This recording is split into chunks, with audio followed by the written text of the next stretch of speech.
ಗೌಡ್ರೆ ಅವ್ರು ಕೊಡೋ ದುಡ್ಡು ನಮ್ಗೇನು ಬೇಡ ಗೌಡ್ರೆ. ಅದು ನೀವು ಅನಾಥಾಶ್ರಮ ನಡೆಸ್ತಾ ಇದ್ದೀರಲ್ಲ, ಒಂದು ಅನಾಥಾಶ್ರಮನ, ಅದಕ್ಕೇನೆ ನಾವು ಕೊಟ್ಬಿಡ್ತೀವಿ. ಅನಾಥ ಮಕ್ಕಳಿಗೆ ಏನಾನ ಸಹಾಯ ಮಾಡ್ರಿ ಗೌಡ್ರೆ. ಅವ್ರನ್ನ ಚೆನ್ನಾಗಿ ನೋಡ್ಕೊಳ್ಳಿ ನೀವು. ಅದಕ್ಕೆ ನಾವು ಆ ದುಡ್ಡೆಲ್ಲನ ಅನಾಥಾಶ್ರಮಕ್ಕೆ ಕೊಡ್ತಾ ಇದ್ದೀವಿ. ಹ್ಞೂ ಗೌಡ್ರೆ, ನನಗೆ ಕೊಡೋ ದುಡ್ಡನ್ನು ಅನಾಥಾಶ್ರಮಕ್ಕೆ ಕೊಡ್ತಾ ಇದ್ದೀನಿ ನಾನು. ನೀವು ಹೆಂಗೂ ಅನಾಥಾಶ್ರಮ ನಡೆಸ್ತಾ ಇದ್ದೀರಲ್ಲ ಒಂದು, ಆ ಅನಾಥಾಶ್ರಮಕ್ಕೆ ನಮ್ಮದು ಸ್ವಲ್ಪ ಸೇರಲಿ. ಈಗ ನಾವಂತೂ ಏನು ಮಾಡೋದಕ್ಕಾಗಲ್ಲ. ಅನಾಥ ಮಕ್ಕಳು ಮುಖ ನೋಡಿದ್ರೆ ಎಂಥವ್ರಿಗೂ ಮಕ್ಕಳು ನೋಡಿದ್ರೆ ತುಂಬ ಇಷ್ಟ. ಅದಕ್ಕೆ ಅನಾಥಾಶ್ರಮ ನಡೆಸ್ತಾ ಇದ್ದೀರಲ್ಲ ನೀವು, ಅದಕ್ಕೆ ನಾವು ಅಲ್ಲಿಗೆ ಕೊಡೋಣ ಅಂತ ಇದ್ದೀವಿ. ನಿಮಗೆ ರೇಷನ್ ಎಲ್ಲ ಹೋಗೈತೆ, ನನಗೆ ಲಾಸ್ ಆಗೈತೆ ಅಂದಲ್ಲ. ಬಿಡ್ರಿ ಗೌಡ್ರೆ, ನಾವೊಬ್ರಿಗೆ ಒಳ್ಳೇದು ಮಾಡಿದ್ರೆ ನಮಗೆ ದೇವ್ರ ಎಲ್ಲ ಇನ್ನೊಂದು ಕಡೆಗೆ ಒಳ್ಳೇದು ಮಾಡ್ತಾನೆ. ಅವರು ಮಾಡಿರೋ ಕೆಲಸಕ್ಕೆ ಬುದ್ಧಿ ಬರಲಿ ಅಂತ ಹೇಳಂಗೆ ಮಾಡಿದ್ದು. ನೀವು ಹಂಗೆ ಹೇಳಿರೋದು ಒಳ್ಳೇದಾತ. ಅವ್ರಿಗೆ ಭಯ ಬರುತ್ತೆ, ಅಲ್ಲಿ ಕೇಳಿಸಬೇಕು ಇಲ್ಲ ಜೈಲ್ಗೆ ಹೋಗ್ಬೇಕು ಅಂತ ಹೇಳಿರೋದು ಒಳ್ಳೇದೇ ಆಯ್ತು ಕಣ್ಗೌಡ್ರೆ. ಹ್ಞೂ ನಮ್ಮ ಲಸ್ಮಕ್ಕ, ಇವಾಗ ಅವರಿಗೆ ಬುದ್ಧಿ ಬರಬೇಕು, ಚೆನ್ನಾಗೆ ಭಯ ಇರಬೇಕು. ಆನಂದೇಗೌಡರು ಏನು ಅಂತ ಅವ್ರಿಗೆ ಗೊತ್ತಾಗಬೇಕು. ಅವ್ರನ್ನ ಸುಮ್ಮನೆ ಬಿಟ್ಬಿಟ್ರೆ ಮತ್ತೆ ಇನ್ನೊಂದು ಕೆಲಸ ಮಾಡ್ತಾರೆ. ಅದಕ್ಕಾಗಿನ ಸುಮ್ಮನೆ ಇವಾಗ ಒತ್ತಾಯ ಮಾಡ್ತೀನಿ. ಯಾವ್ದು ಮಾಡಿಸ್ಕೊಳ್ತೀರಾ? ಅಲ್ಲಿ ಕೀಳಿಸ್ಕೊಂತೀರಾ ಜೈಲ್ಗೆ ಹೋಗ್ತೀರಾ, ಅಲ್ಲಿ ಕೀಳಿಸ್ಕೊಂತೀರಾ ಜೈಲ್ಗೆ ಹೋಗ್ತೀರಾ ಅಂತ ಸ್ವಲ್ಪ ದಿನ ಅವ್ರನ್ನ ಹಿಂಗೇನೆ ಭಯ ಬರೋ ಥರ ಮಾಡಬೇಕು. ಮನಸ್ಸಿಗೆ ಭಯ ಇರಬೇಕು, ಮನಸ್ಸಲ್ಲಿ ಕೇಳ್ಕೋಬೇಕು. ಬೇಡ ಗೌಡ್ರೆ ಅಂತ ಹೇಳಿ ಕೇಳ್ಕೋಬೇಕು, ಅವಾಗ ಸುಮ್ಮನೆ ಆಗ್ತೀನಿ. ಅದಕ್ಕೆ ಹೇಳಿ ಕಳಿಸ್ತೀನಿ.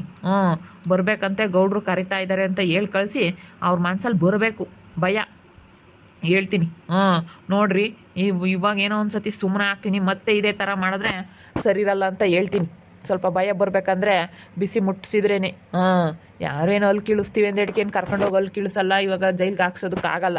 ನಾನು ಹಂಗೆ ಜೈಲ್ಗೆ ಹಾಕ್ಸೋದಕ್ಕಾಗಿದ್ರೆ ಇಲ್ಲಿ ಯಾಕೆ ಪಂಚಾಯಿತಿ ಮಾಡ್ತಾ ಇದ್ದೆ? ಮತ್ತೆ ಹಂಗೆ ಮಾಡಿರೋದು ಒಳ್ಳೇದಾಯ್ತು ಬಿಡ್ರಿ ಗೌಡ್ರೆ. ಭಯ ಬರಬೇಕು, ಭಯ ಬಂದ್ರೇನೆ. ಜೇಕಾಯಿನ ಚಂದ್ರಣ್ಣ ಎಲ್ಗೋಗ್ಯವ್ರೆ? ಅವರೆಲ್ಲ ಹೊಲ್ದ ಕಡೆಗೆ ಹೋಗಿರ್ಬೇಕೇನಪ್ಪ. ಅವ್ರೇನು ಪತ್ತಿಲ್ಲ. ಅವರು ಅಟ್ಲ ಮಾತಾಡಿದ್ರೆ ಕಷ್ಟ, ಇಟ್ಲ ಮಾತಾಡಿದ್ರೆ ಕಷ್ಟ ಅಂತ ಹೇಳಿ ನಮ್ಮ ಅತ್ತೆ ಕರ್ಕೊಂಡು ಅದೇ ಹೋಗೈತಿ. ನೀವು ಎತ್ಲಾಗೂ ಮಾತಾಡಬೇಡ ಅಂತ ಹೇಳಿ ಹೊಲ್ತಕ್ಕ ಅದೇ ಹೋಗ್ಯವ್ರಿ. ಅವ್ರವ್ರು ಆಮೇಲೆ ತಿರುಗಿ ಸೆನಕಾಗ್ತಾರೆ. ನಾವು ಆಮೇಲೆ ನಿಷ್ಠುರ ಆಗಬೇಕು. ನಮ್ಮ ಅತ್ತೆ ಅವ್ರ ಕಡೆ ಕೇಳ್ತು, ನಮ್ಮ ಮಾಮಿ ಇವ್ರ ಕಡೆ ಕೇಳ್ತು ಅಂತ ಹೇಳಿ ಮೂಗು ಮುಷ್ಣ ತೀರುತ್ತಾರೆ. ಆಮೇಲೆ ಯಾಕಬೇಕು ಅಂತ ಕರ್ಕೊಂಡು ಅದೇ ಹೋಗೈತಿ. ನೋಡು ನಮ್ಮ ಅತ್ತೆ ಮಾಮ ಹಿಂಗೆ. ಅವ್ರು ಇರಬೇಕಾಯ್ತು, ಸರಿಯಾಗಿ ಹೇಳ್ತಾ ಇದ್ದೆ ಅವ್ರಿಗೆ. ನೋಡ್ರಿ ನಿಮ್ಮ ಮಗ ಎಂಥ ಕೆಲಸ ಮಾಡಿದ್ದಾನೆ ಅಂತ ಹೇಳಿ. ಸಣ್ಣ ಮಗಲ್ಲ ಗೌಡ್ರೆ, ಬಿಟ್ಕೊಡಲ್ಲ. ಏನೇನು ತಪ್ಪು ಮಾಡಿದ್ರು ಒಳಕ್ಕೆ ಉಂತಾರ ಅಮ್ಮಯ್ಯ, ನನ್ನ ಸಣ್ಣ ಮಗ ಅಂತ ಹೇಳಿ. ಹರ್ಷ, ಪಾಪ ಪಾತನ ಕರ್ಕೊಂಡು ಹೋಗ್ಬಿಟ್ಟು ಕೈ ಉಣ್ಕಿರ್ಬೇಕು. ಸ್ವಲ್ಪ ಕಟ್ಟಿಸ್ಕೊಂಡು ಬರಪ್ಪ. ಕಟ್ಟಿಸ್ಕೊಂಡು ಇನ್ನು ಮಿಕ್ಕಿರೋ ದುಡ್ಡೆಲ್ಲನ ನಿನಗೆ ಕೊಡಬೇಕು ಅಂತ ಮನಸ್ಸಲ್ಲಿದ್ದರೆ ಕೊಟ್ಬಿಡು. ನಾನು ಅನಾಥಾಶ್ರಮಕ್ಕೆ ಅದೇನು ಇಂಪ್ರೂವ್ ಮಾಡಬೇಕು ಅದನ್ನು ಮಾಡ್ತೀನಿ. ಮಾಡಿರಿ ಗೌಡ್ರೆ, ನೋಡ್ಕೊಳ್ರಿ. ನೀವು ಇಷ್ಟೆಲ್ಲನ ಬಡವ್ರ ಮಕ್ಕಳಿಗೆ, ಅನಾಥ ಮಕ್ಕಳಿಗೆ ನೀವು ಇಷ್ಟೊಂದು ಸಹಾಯ ಮಾಡಿ ಇಷ್ಟೊಂದು ಚೆನ್ನಾಗಿ ನೋಡ್ಕೊಳ್ತಾ ಇದ್ದೀರಿ ಅಂದಮೇಲೆ ನಾವು ನಮ್ಮ ಕೈಲಾದಷ್ಟು ಸಹಾಯ ಮಾಡ್ತೀವಿ. ನಮಗೆಲ್ಲ ಒಂದು ಕಡೆ ಕೊಡ್ತಾನೆ ಬಿಡಿ ಗೌಡ್ರೆ, ಲಾಸ್ ಆದರೆ ಏನು ಮಾಡೋಕ್ಕಾಗಲ್ಲ. ಅಂಥವ್ರಿಗೆ ಬುದ್ಧಿ ಬರಬೇಕು ಅನ್ನೋದಕ್ಕೋಸ್ಕರ ನಾವು ಹಂಗೆ ಮಾಡಿದ್ದಷ್ಟೇ. ಇವಾಗ ನಾವು ಸುಮ್ಮನೆ ಆಗಿಬಿಟ್ರೆ ಮತ್ತೆ ಇನ್ನೊಂದು ಕೆಲಸ ಮಾಡ್ತಾರೆ. ಬಿಡಬಾರ್ದು, ಇಸ್ಕೊಂಬ್ಲೇಬೇಕು ಅಂತ ಹೇಳಿ ಇಸ್ಕೊಂಡಿದ್ದು. ಅನಾಥಾಶ್ರಮಕ್ಕಾಗಲಿ ಇಸ್ಕೊಂಡು ಕೊಡಬೇಕು ಅಂತ ಇಸ್ಕೊಂಡಿದ್ದು ಗೌಡ್ರೆ. ನನಗೂ ನನ್ನ ತಮ್ಮನೇ ಬಿಡು, ಹೋದ್ರು ಹೋಗ್ಲಿ ಅಂತ ಬಿಡ್ತಾ ಇದ್ದೆ. ಮತ್ತೆ ಇನ್ನೊಂದು ಕೆಲಸ ಮಾಡ್ತಾರೆ. ಇನ್ನೊಂದು ಕೆಲಸ ಮಾಡೋದಕ್ಕೆ ಭಯ ಇರಬೇಕಲ್ಲ ಗೌಡ್ರೆ. ಇಸ್ಕೊಂಡಿದ್ದು ಒಳ್ಳೇದೇ ಆಯಿತು. ಅವ್ರಿಗೆ ಬುದ್ಧಿ ಬರಬೇಕಂದ್ರೆ ಇಸ್ಕೊಂಬ್ಲೇಬೇಕು. ಇಸ್ಕೊಂಡ್ಲಿಲ್ಲ ಅಂದರೆ ಅವ್ರಿಗೆ ಬುದ್ಧಿ ಬರೋದಿಲ್ಲ. ಬೇಡ ಡಿಂಪಮ್ಮ, ನಿನ್ನ ಮನೆಗೆ ನನ್ನ ಖರ್ಚಿಗೆ ಬೇಕಾಗುತ್ತೆ. ಮನೆ ಪನೆ ಗೃಹ ಪ್ರವೇಶ ಮಾಡ್ತೀನಿ ಎಂತಿಯ ದುಡ್ಡು ಪಡು ಇಲ್ಲ ಅಂತ ಬಿಡತ್ತ. ಅಯ್ಯೋ ಬೇಡ ಲಕ್ಷ್ಮಕ್ಕಯ್ಯ, ಆ ದುಡ್ಡಿನಲ್ಲಿ ನಾನು ಇನ್ನೂ ಒಂದು ತಿಂಗಳು ಗೃಹ ಪ್ರವೇಶ ಮಾಡಲಿಲ್ಲ ಅಂದ್ರೂ ಮಾಡಲ್ಲ. ಆ ದುಡ್ಡಲ್ಲಿ ಮಾತ್ರ ಮಾಡಲ್ಲ. ಈ ದುಡ್ಡು ಏನಿದ್ರು ಯಾವುದಾದ್ರೂ ದೇವ್ರಿಗೆ ಸೇರಬೇಕು, ಇಲ್ಲ ಅಂದರೆ ಅನಾಥಾಶ್ರಮಕ್ಕೆ ಸೇರಬೇಕು. ದೇವರಿಗೆ ಇನ್ನೇನು ಬಿಡು, ದೇವ್ರ ಗುಡಿಗೆ ಇನ್ನೇನು ಕೊಡೋದು, ಅನಾಥಾಶ್ರಮಕ್ಕೆ ಕೊಡ್ತೀನಿ. ಅನಾಥಾಶ್ರಮಕ್ಕೆ ಕೊಟ್ಟಿರತ್ಲಾಗೆ ಮಕ್ಕಳು, ಅನಾಥ ಮಕ್ಕಳನ್ನ ಬೆಳಕಂತೇವೆ. ಅನಾಥ ಮಕ್ಕಳನ್ನ ಚೆನ್ನಾಗಿ ನೋಡ್ಕೊಂತಾರೆ. ಅವ್ರಿಗೆ ಪಾಪ ಅಂಥವ್ರಿಗೆ ಸಹಾಯ ಮಾಡಬೇಕು, ಯಾರು ಇಲ್ದವ್ರಿಗೆ, ಪರದೇಶಿ ಮಕ್ಕಳಿಗೆ, ಅನಾಥ ಮಕ್ಕಳಿಗೆ ಸಹಾಯ ಮಾಡಿದ್ರೆ ನಮ್ಗೆ ಒಳ್ಳೇದಾಗುತ್ತೆ. ಈ ದುಡ್ಡಾಗ ನಾನು ಗೃಹ ಪ್ರವೇಶ ಮಾಡೋದು ಇವ್ರು ಕೊಟ್ಟಿರೋ ದುಡ್ಡಾಗೆ ಬೇಡಮ್ಮ. ನಾನು ಇನ್ನೂ 2 ದಿವಸ ಲೇಟ್ ಆದರೂ ಪರವಾಗಿಲ್ಲ, ದುಡ್ದು ಚೆನ್ನಾಗಿ ದುಡ್ದೇನೆ ಆಮೇಲೆ ಮಾಡ್ತೀನಿ. ಅಷ್ಟು ದೊಡ್ಡ ಮನೆ ಕಟ್ಟಿಟ್ಕೊನು ಏನು ಸಾರ್ಥಕ ಇರಲ್ಲ. ಗೃಹ ಪ್ರವೇಶ ಮಾಡಲೇಬೇಕು ಅಂತ ಹೇಳಿ ಮಾಡ್ತಾ ಇರೋದು. ಇಲ್ಲ ಅಂದರೆ ಏನು, ನಾನು ಬಿಡತ್ಲಾಗೆ ಅಂತೇಳಿ ಒಂದು ಸ್ವಲ್ಪ ಹಾಲು ಉಗ್ಸಿ ಹೋಗ್ತಾ ಇದ್ದೆ. ಎಲ್ಲನ ಎಷ್ಟು ದೊಡ್ಡ ಮನೆ ಕಟ್ಟಿದ್ದೀರಾ, ಗೃಹ ಪ್ರವೇಶ ಮಾಡಿರಿ ಅಂತಾರೆ. ಅದಕ್ಕೆ ಕಣಕ್ಕ ಮಾಡೋಣ ಅಂತ ಅಂದ್ಕೊಂಡಿದ್ದೀನಿ. ಒಳ್ಳೆ ಮಾತು ಮಾತಾಡಿದೆ ಕಣಮ್ಮ. ನಿಜ, ನೀನು ಮಾತಾಡಿರೋ ಮಾತು ನನ್ನ ಮನಸ್ಸಿಗೆ ತುಂಬ ಹಿಡಿಸ್ಬಿಡ್ತು. ಆ ದುಡ್ಡಿನಲ್ಲಿ ನಾನು ಗೃಹ ಪ್ರವೇಶ ಮಾಡೋಣ ಅಂತ ಹೇಳ್ತಾ ಇದೆಯಲ್ಲ. ಇನ್ನೊಬ್ರು ಯಾರಾದರೂ ಆಗಿದ್ರೆ, ದುಡ್ಡಿಗೆ ಆಸೆ ಪಡೋರಾಗಿದ್ದರೆ ಅಯ್ಯೋ ಬಿಡು ಹೆಂಗೂ ದುಡ್ಡು ಸಿಗ್ತಲ್ಲ ಅಂತ ಹೇಳಿ ಬಿಡು, ಅದರಲ್ಲಿ ನಮಗೆ ಬೇಕಾಗಿರೋದು ಮಾಡ್ಕೋಬೋದು ಅನ್ನೋರು. ನೀನು ಎಂಥ ಒಳ್ಳೆ ಮಾತಾಡ್ದಮ್ಮ. ನಿಜವಾಗ್ಲೂ ನನ್ನ ಮನಸ್ಸಿಗೆ ತುಂಬ ಖುಷಿ ಆಯಿತು. ಅಲ್ಲ ಅವ್ರು ಕೊಡೋ ದುಡ್ಡನ್ನಾಗ ಏನು ಮಾಡೋದು ಅಂತ ಹೇಳಿ ಅಂಥದ್ದೆಲ್ಲನ ಬೇಡ. ಅದಕ್ಕೆ ನಮಗೂ ಏನೋ ಬೇಡ ಗೌಡ್ರೆ. ಅವ್ರು ಎಷ್ಟು ನೊಂದ್ಕೊಂಡಿರ್ತಾರೋ ಏನೋ. ಅದಕ್ಕೆ ಅನಾಥ ಮಕ್ಕಳಿಗೆ ಸೇರಲಿ, ಅನಾಥ ಮಕ್ಕಳಿಗೆ ಸೇರಿದ್ರೆ ಒಳ್ಳೇದಾಗುತ್ತೆ. ಮತ್ತೆ ಮಾವು ಬರಲಿಲ್ಲಲ್ಲ, ಎಲ್ಗೋಗಿದ್ದಾರತ್ತು? ಬರಲ್ಲ ಹೇಳ್ತಾ ಇದ್ರ ಅವರು. ಸುಮ್ಮನೆ ಎದುರಿಸ್ತೀನಿ ಕಣಮ್ಮ ಲಸ್ಮಕ್ಕ.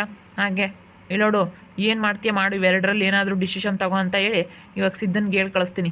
ಸಿದ್ಧ ಗೌಡ್ರೆ ಗೌಡ್ರೆ ಇಲ್ಲೋಡು, ಆ ವರ್ಷವ್ರ ಮನೆ ಹತ್ರ ಹೋಗ್ಬಿಟ್ಟು ಗೌಡ್ರು ಹೇಳಿದರು, ನೀವು ಯಾವ್ದು ಡಿಸಿಷನ್ ತೊಗೊಂಡಿದ್ದೀರಾ, ಏನು ಅಲ್ಲಿ ಕೇಳಿಸ್ತಿರೋ, ನೀನು ಜೈಲಿಗೆ ಹೋಗ್ತಿರೋ, ಬೇಗ ಹೇಳ್ಬೇಕಂತೆ. ಇಲ್ಲಾಂದರೆ ಅವ್ರು ಕಂಪ್ಲೇಂಟ್ ಕೊಟ್ಟು ಪೊಲೀಸ್ ಕರೆಸಿ ಒಳಗಡೆ ಹಾಕಿಸ್ತಾರಂತೆ. ಬೇಗ ಯಾವುದಾದ್ರೂ ಒಂದು ಡಿಸಿಷನ್ ತೊಗೊಂಡು ಬೇಗ ಹೇಳ್ಬೇಕಂತೆ ಅಂತ ಹೇಳಿ ಹೇಳ್ಬರೋದು. ಸರಿ ಆಯಿತು ಗೌಡ್ರೆ, ಹೇಳಿ ಬರ್ತೀನಿ. ಭಯ ಬರುತ್ತೆ ಬಿಡ್ರಿ ಗೌಡ್ರಿ. ಇವಾಗ ಹಿಂಗೆ ಹೇಳಿ ಕಳಿಸ್ತಿದ್ದಂಗೆ ಅವ್ರಿಗೆ ಭಯವಾಗುತ್ತೆ. ಏನು ಮಾಡೋದು ಅಂತ ಅನ್ನಿಸ್ತಾ ಇರುತ್ತೆ. ಎಷ್ಟು ಮಕ್ಕಳಿದಾವೆ ಗೌಡ್ರೆ ನಿಮ್ಮ ಅನಾಥಾಶ್ರಮದಲ್ಲಿ? 25 ಜನ ಇದ್ದಾರೆ. ಅದರಲ್ಲಿ 3 ಗಂಡು ಮಕ್ಕಳು, 22 ಹೆಣ್ಮಕ್ಳಿದಾವ್ರಿ. ಗಂಡು ಮಕ್ಕಳೇ ಕಡಿಮೆ, ಹೆಣ್ಮಕ್ಳೇ ಜಾಸ್ತಿ ಇರೋದು. ಹಂಗ ಗೌಡ್ರು 25 ಜನ ಮಕ್ಕಳು, ಅನಾಥ ಮಕ್ಕಳನ್ನ ಸಾಕ್ತಾ ಇದ್ದೀರಾ ಅಂತಂದ್ರೆ ನಿಜವಾಗ್ಲೂ ಗ್ರೇಟ್ ಗೌಡ್ರೆ ನೀವು. ಎಲ್ಲಿ ಬೆಂಗಳೂರಾಗ? ಬೆಂಗಳೂರಲ್ಲೇನೆ ಕಣಮ್ಮ. ವಯಸ್ಸೋದಂತನೂ ವೃದ್ಧಾಶ್ರಮನೂ ಮಾಡಿದ್ದೀರಿ ನಲ್ವೇ? ಅದು ಮಾಡಿದ್ದೀನಿ. ಈಗ ಬೆಂಗಳೂರಲ್ಲಿ ಕೆಲಸಕ್ಕೆ ಹೋಗ್ತಾ ಇರ್ತಾರಲ್ಲ ಅವರು, ಅವರೆಲ್ಲನ ಅತ್ತೆ ತಂದೆ ತಾಯಿಗಳನ್ನ ನೋಡ್ಕೊಳ್ಳಲ್ಲ ಮಕ್ಕಳು. ನೀವು ಹೋಗ್ಬಿಡಿ, ನೀವಿದ್ರೆ ನಮಗೆ ತೊಂದರೆ ಆಗುತ್ತೆ, ಅಲ್ಲೂ ಇಲ್ಲೂ ಹೋಗ್ಬೇಕಲ್ಲ ಅವರು, ಅದಕ್ಕೆ ನೀವಿದ್ರೆ ತೊಂದರೆ ಆಗುತ್ತೆ ಅಂತ ಹೇಳಿ ತಂದೆ ತಾಯಿನ ಹೊರಗಡೆ ಹಾಕ್ಬಿಡ್ತಾರೆ. ಅದಕ್ಕೆ ಎಷ್ಟೋ ಜನ ಕಣಮ್ಮ ಮಕ್ಕಳಿದ್ದೂ ಇಲ್ಲ ಥರ ಇದ್ದಾರೆ, ನೋಡಬೇಕು ವೃದ್ಧಾಶ್ರಮದಲ್ಲಿ. ಗೌಡ್ರೆ, ಇವಾಗ ಮಕ್ಕಳಿದ್ರು ನೋಡ್ಕೊಂಬತ್ ಕಷ್ಟ ಇತ್ತು ತಂದೆ ತಾಯಿಗಳ್ನ.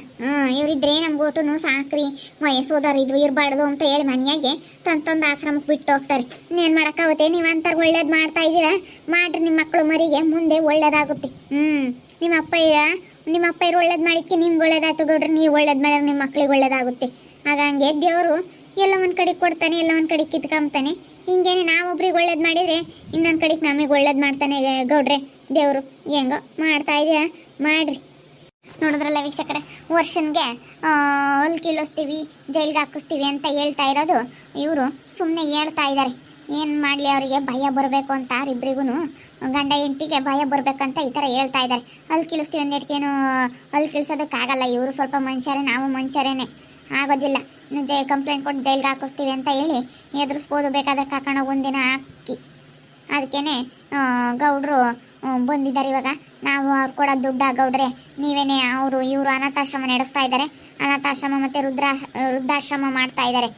ಎತ್ತ ತಂದೆ ತಾಯಿಗಳನ್ನ ಮಕ್ಕಳು ನೋಡ್ಕೊಂಬಲ್ಲ, ಹೊರಗೆ ದಪ್ತಾರಲ್ಲ ಅಂತ ವಯಸ್ಸೋದವ್ರನ್ನ ಈ ಗೌಡ್ರು ನೋಡ್ಕೊತಾ ಇದ್ದಾರೆ. ಮತ್ತು ಅನಾಥ ಮಕ್ಕಳನ್ನ, ತಂದೆ ತಾಯಿ ಇಲ್ಲದ ಅನಾಥ ಮಕ್ಕಳನ್ನ ಇವರು ಗೌಡ್ರು ನೋಡ್ಕೊಳ್ತಾ ಇದ್ದಾರೆ. ಬೆಂಗಳೂರಲ್ಲಿ ನೋಡ್ಕೊಳ್ತಾ ಇದ್ದಾರೆ. ಅಂತ ಇವರೇ ಅನಾಥ ಮಕ್ಕಳು ನೋಡ್ಕೊಂಡು ಇವ್ರ ಕೈಯಿಂದಲೇ ಎಲ್ಲ ನಮ್ಮ ಮಕ್ಕಳಿಗೆ ಏನೇನು ಊಟ, ಬಟ್ಟೆ ವ್ಯವಸ್ಥೆ, ಅನಾಥಾಶ್ರಮದಲ್ಲಿ ಹೆಂಗೆ ನೋಡ್ಕೋಬೇಕು ಹಂಗೆ ನೋಡ್ಕೊಳ್ತಾ ಇದ್ದಾರೆ ಮಕ್ಕಳನ್ನ. ಅದಕ್ಕೆ ನಮಗೆ ಕೂಡ ದುಡ್ಡ ವರ್ಷ ಕೊಡ್ತಾನಲ್ಲ, ಆ ದುಡ್ಡ ಅನಾಥಾಶ್ರಮಕ್ಕೂ ವೃದ್ಧಾಶ್ರಮಕ್ಕೂ ಕೊಟ್ಬಿಡೋಣ ಅಂತ ಹೇಳಿ. ಪಾಪ ಡಿಂಪಕ್ಕನೂ ನೋಡ್ರಿ 1 ಲಕ್ಷ ದಂಡ ಹಾಕಿದ್ದೆ. ಅದಕ್ಕೆ ಬೇಡ, ನನ್ನ ದುಡ್ಡು ಅನಾಥಾಶ್ರಮಕ್ಕೆ ಸೇರಲಿ, ಅನಾಥಾಶ್ರಮಕ್ಕೂ ವೃದ್ಧಾಶ್ರಮಕ್ಕೂ ತಲಾ ಕರ್ದರ್ದ ಸೇರಲಿ ಅಂತ ಹೇಳಿ ಡಿಂಪಕ್ಕನು ಹೇಳ್ತಾ ಐತೆ. ಅದಕ್ಕೆ ನಾವು ಕೊಡೋಣ ಅಂತ ಅಂದ್ಕೊಂಡಿದ್ದೀವಿ. ನೋಡ್ತಾ ಇರ್ರಿ, ಏನಾಗ್ಬೋದು ಅಂತ ಮುಂದಿನ ಭಾಗದಲ್ಲಿ ನೋಡ್ತಾ ಇರ್ರಿ.